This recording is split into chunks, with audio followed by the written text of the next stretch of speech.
Kingdom of Bhutan. Some of our most important magic has its origins there. Hey guys, welcome back to another NNESAGA review with myself, Tayorinde, and who else we got? Stevengeekface. Hi y'all. Welcome.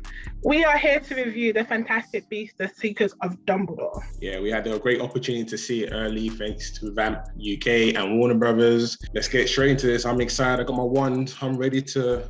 Stephen always has magic props. with this. He always has props and never tells me that we're going to use props. It's just something lying about in the. Last time it was a t-shirt. Today's a prop. Next time I'll get the memo in it. This is the third installment of the, I want to say trilogy, but it's not a trilogy because there's going to be more, correct? Yeah, I thought it was going to be a trilogy, but how this film ends, yeah, I think there's going to be more.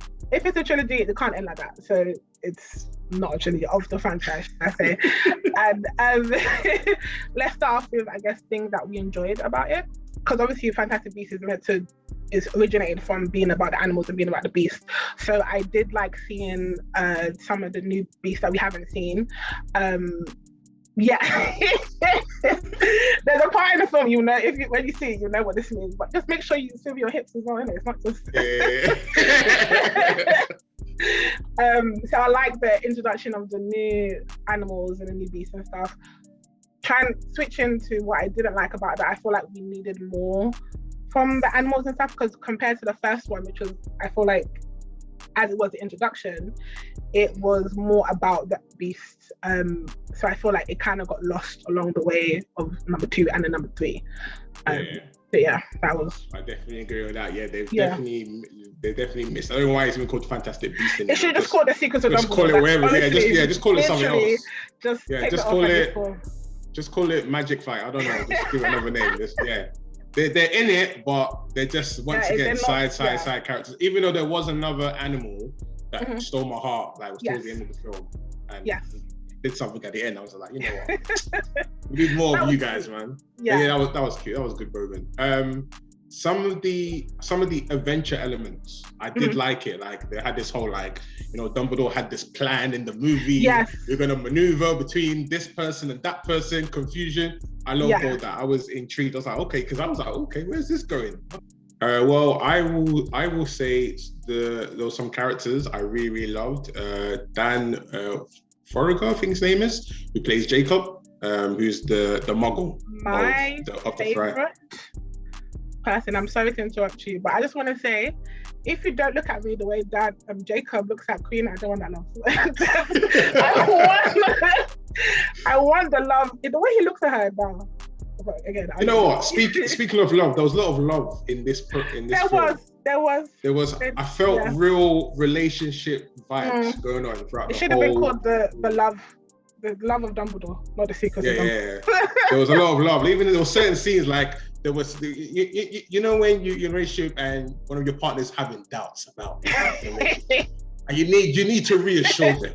There was those moments there. Like, shh, it's okay, it's gonna be cool. We're gonna do this. I got you. There was a lot of those moments there. Speaking of love, there was love between 2 characters. We had Jude Law as Dumbledore, you guys saw him from the last movie, and we had the new actor who plays Grindelwald, Mads Mikkelsen, who replaced Johnny Depp. And even though I missed Johnny Depp in this movie, I think Mads actually did a better job and actually felt the relationship between them two. I could get a vibe like, okay, Johnny Depp's character, I was like, why were you in love with this character? But Mads, I was like, okay. He gave me villain vibes. He gave me X vibes. He gave me he did what needed to be done as a villain. I believed it. I was invested. I was slyly, because I don't know what it is about me. I root for the villain all the time. I was slightly rooting for him, just a little bit. But yeah, so he definitely sold it for me. So I understand, I guess, why they replaced Johnny Depp. Although Colin Farrell is. I don't know what is. I love Colin Farrell. Like whatever character he plays, he's always my favorite. So as much as he didn't technically play Grindelwald, but he was kind of pretending to not to be Grindelwald from the first one. He's like my favorite. And then Mads, and then Johnny Depp's. Another good character who was a new character, Black people represent all day. Jessica Williams as Professor Hicks. Yeah, I was gonna say that. She was the standout for me. That was the one. Anything, her accent, I couldn't place it. I was trying to. Yeah, I was like, are you from Louisiana? Are you from Atlanta? I was like, are you British? From Texas? Are yeah, you... yeah. I kept, every time she spoke, I kept trying to listen. I was like, I'm not exactly sure who she's trying to sound like. But apart from that, yeah, she did. I liked her character. I liked her introduction into the film. I liked who her character was, like in terms of her background and stuff.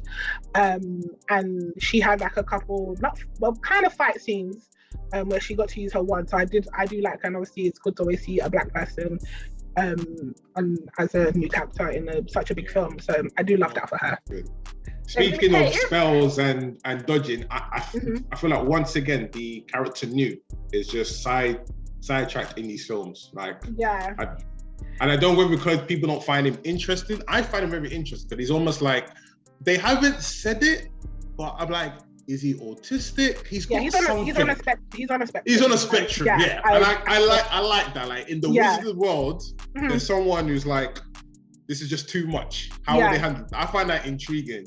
But they don't do nothing, and he's just there. And luckily, he's got these side characters that are interesting. Like even his brother was kind of fun at the same time as well. A little bit, yeah. Like, when he was doing the when they were both doing, that's gonna be a TikTok move very soon. I think I guarantee you, when this one comes out, you're gonna see this TikTok all the time. 100%. But yeah, he does come. I feel like which could be a good or bad thing in terms of not making him so much of the main character. So like you said, there's a lot of side characters who have like different storylines. But coming from the first one, he has kind of shied away from that. But that could just be the direction that they want to go in, as to not focus so much on him, and but like there's a whole other world and a whole other like characters and stuff, and this one was meant to focus more on, I guess, Dumbledore. So yeah, I guess it kind of makes sense why that happened in this film. What was the things you didn't like about this movie? Okay. Well, I mentioned that there wasn't enough mentioning or introduction of new animals or new beasts in the film. I also, do you want to get into the final fight scene now, or do you want to wait? You know what? We can lead into that. But talking about that, before we lead into that, I mean, as far as like, obviously people who go and see these Harry Potter spin-off or Harry Potter movies, they're going for different reasons. To see, their favorite characters on the screen, or to see the beasts. For me, I'm in it, as you can see in my hand, I'm in for the wand, the magic, and the battles. Yeah. I'm there for the battles. Yeah. That's what I will come to see. Now, there was one scene that I thought really, really worked in the middle. There was one scene that worked.